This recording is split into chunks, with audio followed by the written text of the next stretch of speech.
Let's rev it up. These are my Fab's Fast 5 players moving up in my player rankings. At number 5, Jameson Crowder. He has scored 19-plus fantasy points in 2 straight games.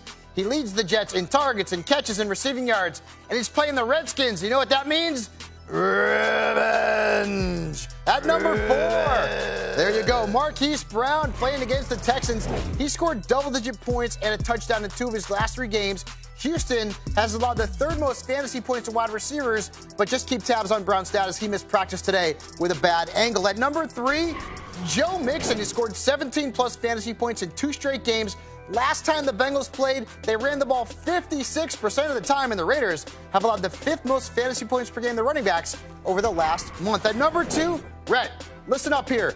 Damian Williams. He's taken over the featured role in Kansas City in recent weeks. In fact, he has outsnapped LaShawn McCoy 114-6. Since McCoy fumbled against the Packers in Week 8, the Chargers have allowed a top 12 fantasy running back in 6 straight games, so Williams is a nice play. And at number 1, DJ Moore has scored 38 fantasy points and had 2 straight 100-yard games. This week he plays Atlanta. Their defense has allowed the 6th most fantasy points to receivers lined out wide. That's where Moore runs most of his routes, so he is a big-time play for fantasy owners in Week 11.